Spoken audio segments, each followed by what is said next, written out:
Hello, welcome to Faith Now on Faith Social. Today we are glad to continue with the final segment in our new series called Atypical Outreach, where we're having conversations with ministry and lay leaders who work with specific demographics of believers who often struggle to fit in the traditional church model. My name is Beth with the Faith Social team, and today I'm excited to welcome our guest, Frier Mario. Frier Mario, thank you so much for joining us today. Can you tell us about your ministry in El Paso? Yes, I'm the university minister for the Diocese of El Paso, and I'm at the San Romero University Ministry Center. So it's a center, a Newman Center, but it's named after Oscar Romero, who was martyred, the bishop that was martyred in El Salvador. And so he really spoke about feeling with the people and being with the people. And so that's what we try to be in our goal, right, with university students. But it was also an important way of naming the center a saint now, because he recently was canonized. So it was important to name someone that looked like the demographics of the university students here in the Southwest. That's where I'm. Oh, I just love that. It's so great. It's named after. That's amazing. So can you tell us about what your ministry does basically with the university and how that looks? Sure.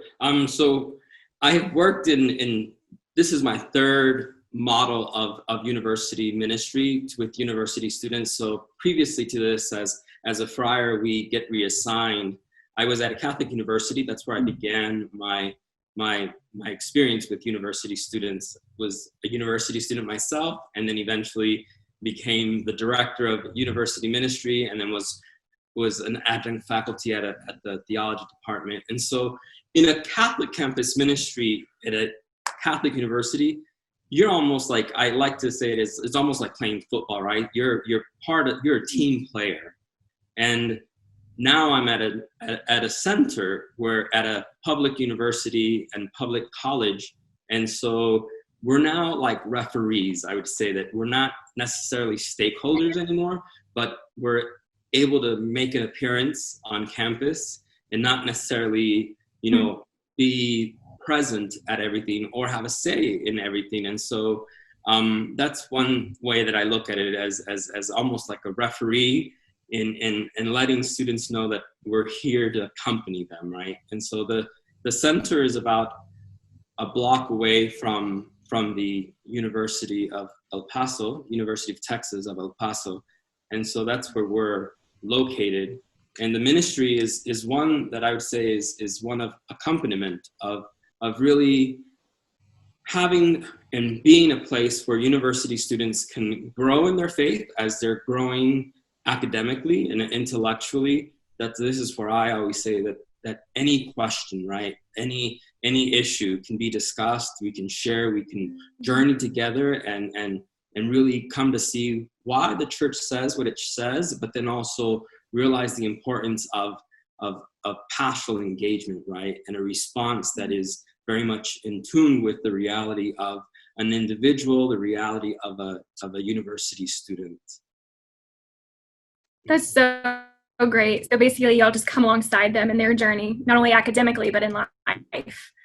Yeah, that's so amazing. The center becomes a place to study, a place for fellowship, a place for prayer, a place that many, especially during the pandemic that we're experiencing, once it hit here, we were closed. And so after a few weeks, some of them began to say how they missed the place, that they really longed for it as a home almost, right? So their place of being and belonging. And I think that's what we strive to do is cultivate a sense of ownership, not only for the center, but for their own faith. And I often tell them, you have to know why you believe and why you have your prayer life that you have. And it can't just be simply because your abuelita did it, right? Your grandmother is like, you inherit our grandmother's faith, but how do we take that ownership of it? And so that's what we strive to do there by, just listening as well and asking the students, what are they hungering for? What do they long for? And then begin to work with what they're asking and requesting and be creative about it. That's wonderful. So how do you engage college students? Like maybe they don't know about your ministry, or they walk by and they're curious, or how do you engage them? I think that's what's a blessing of being a Franciscan, right? Is my habit. If I'm on campus, I will wear the habit. And so it is an attention getter, because who's this guy walking around with medieval garment, right? And so they'll, at times, especially during this time right now as we enter October, it's like, hey, dude, is that like real, or is that a costume, right? Is the question. And at times, maybe it's even with words that might be a bit crude, but I think it's just knowing that that's an opportunity to introduce who I am. It's an encounter, and then tell them that I'm a friar, that I'm a Franciscan priest, and that I'm actually on campus because I belong, or I'm at the university center that is actually theirs, right? That the bishop sees this effort towards university students as something important. And so we have a place where you can come and hang out, explore your faith, and get to know other university students who perhaps are Catholic, are questioning, are pondering where their faith life is. So that's one thing that within the center, I have never said that you have to be Catholic in order to show up, right? It's a place where all are called to encounter one another and really seek to discover where God is in their life and how they're going about their studies, whether their studies is really where their gifts are to be, flourished and grow. So we're going to transition a little bit actually into talking about other churches and maybe how you would encourage them to reach out to college students. What advice maybe would you give them, and how they can accomplish outreaching? There's a lot of research going on in the nons, right? The NONES, meaning the non-affiliated, or even those who are seekers, and I would have to give the advice of saying, just because they no longer choose to affiliate with the institutional church does not mean that they do not have a spirituality, do not have a hunger for God. And we're called to maybe meet that person or the people in their desires. Pope Francis recently gathered, all these young people from across the world, and he basically paralleled it in his document, to the young people of Christ is alive, that we're meant to engage this younger generation the way Jesus did the disciples on their journey to Emmaus, right? That here they were walking away from what they had experienced, were in disbelief, and yet he continued walking that wrong way with them until their eyes were open, right? Until their hearts began to burn. And I think that's an important imagery for us as a church, but also for anyone who wants to engage university students, people between the ages of 18 to 24, to really say, what are you hungering for? What are you longing for? And what can we as church do for you? That's so insightful. Thank you for that. Thank you. So what have you found to maybe be a general struggle for young adults or even college students? Is there a general one that kind of comes to mind? Graduating and not having a place to go and work. Or they had a place that had hired them or was looking at hiring them, and then all these hiring freezes occurred. And so like their purpose of life, right, is like, here I thought this was always going to be what I was doing, and now I'm struggling to figure out what I meant to do, and saying, well, you're more than just what you majored in, right? And begin to talk about that and how to use this time as a moment of reflection, a moment to maybe seek other ways of engaging within the world, and also to make ends meet, right? I think that's been a real struggle for students right now. Wow. So how would you encourage maybe a student when they're trying to find their identity?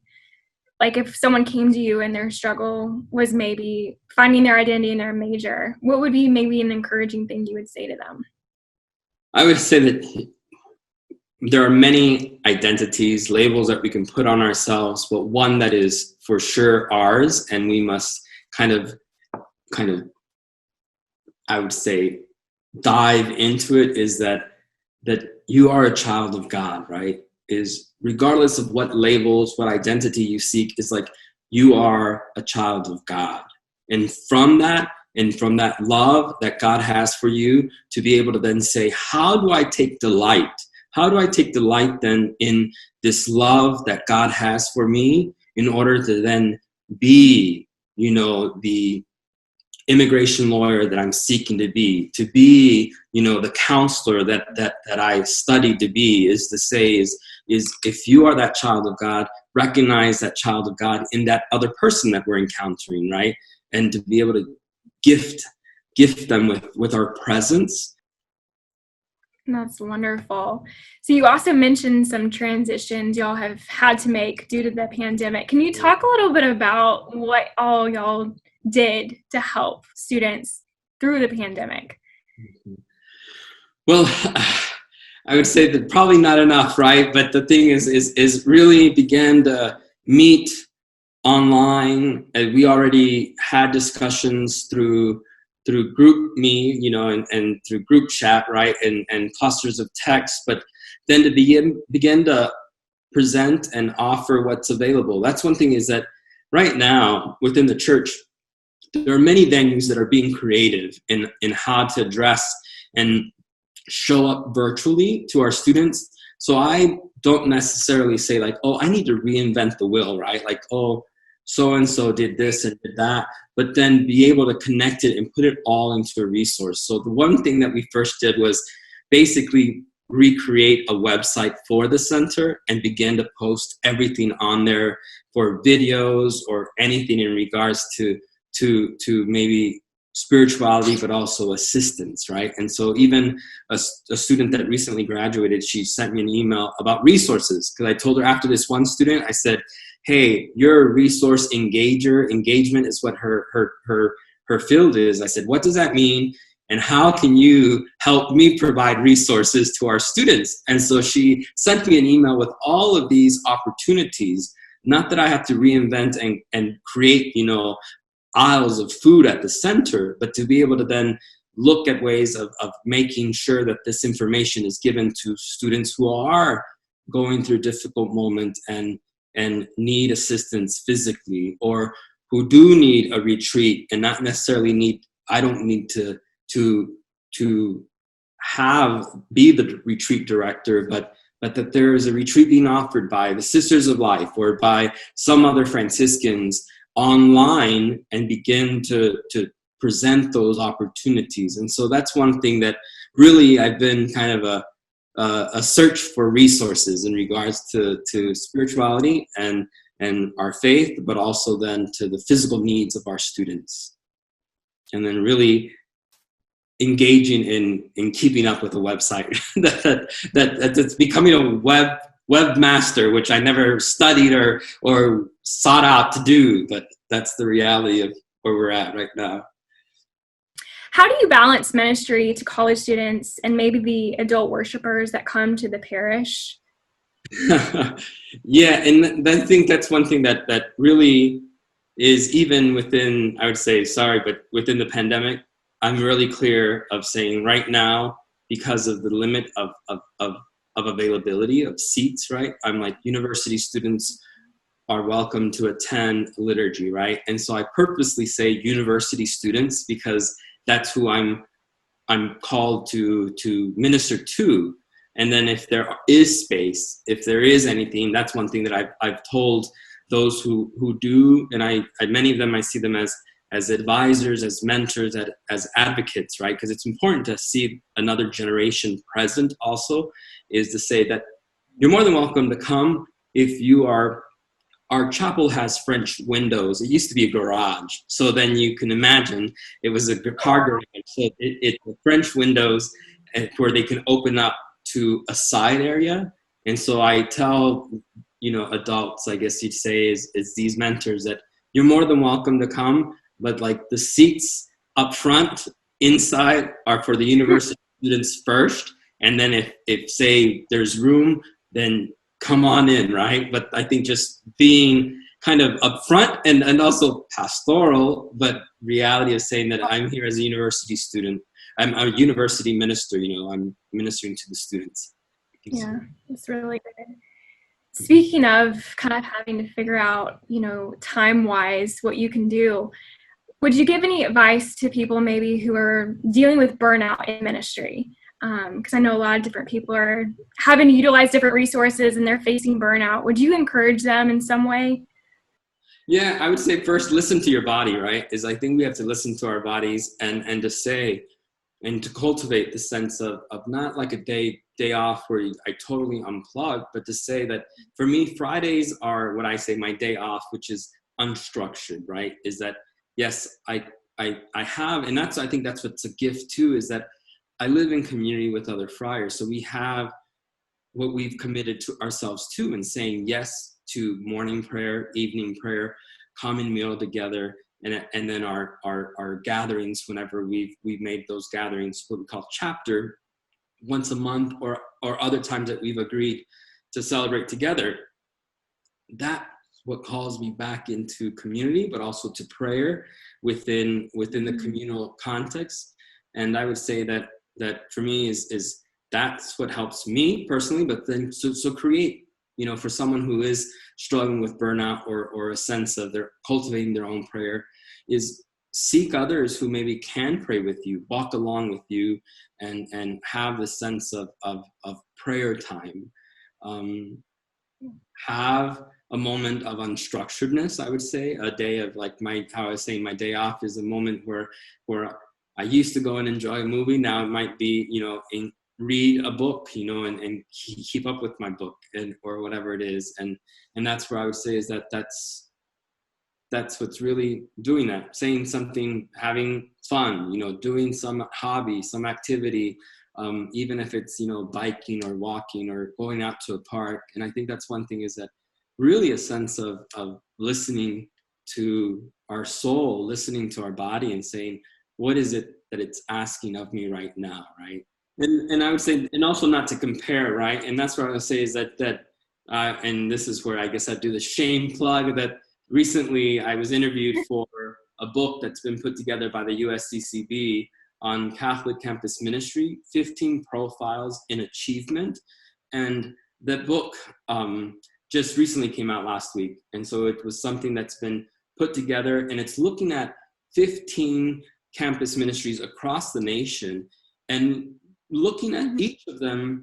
They're doing ministry in a very different way. We're each doing it in a different way, but I would say that it's because we're listening and attending to the needs of the students, and recognizing that what works and what needs to happen within ministry at the border here in El Paso, Texas, is going to be very different than the ministry that is happening in Nebraska, in Indiana, in New York, California. And so the book offers kind of these 15 profiles that maybe, not that you're comparing, but can give you inspiration, right? Inspiration to really say is, wow, maybe this can be done at my parish or within my ministry.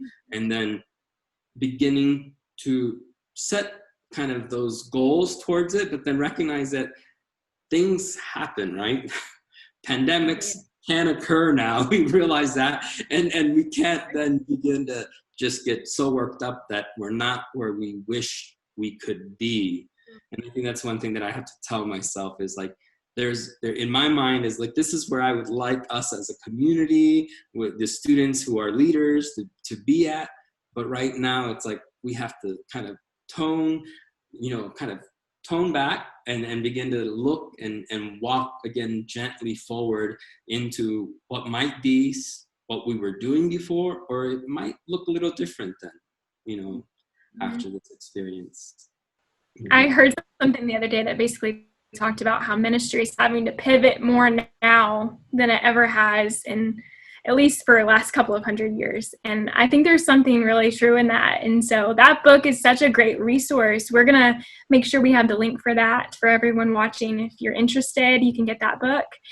Thank you so much, Frier Mario, for joining us today and just sharing about your ministry and for college students. I'm sure everyone has been encouraged watching this. Well, thank you. And you're more than welcome to join us anytime right now. We're having Mass on Sundays at 7 p.m. and that's 7 p.m. Mountain Standard Time, and we're virtual, right? On our Facebook page at Romero CCM. So that's on Facebook, ROMERO, and then CCM, Catholic Campus Ministry. And so hopefully you can join us on our Facebook Live. Thank you so much. You're welcome. Peace and all good.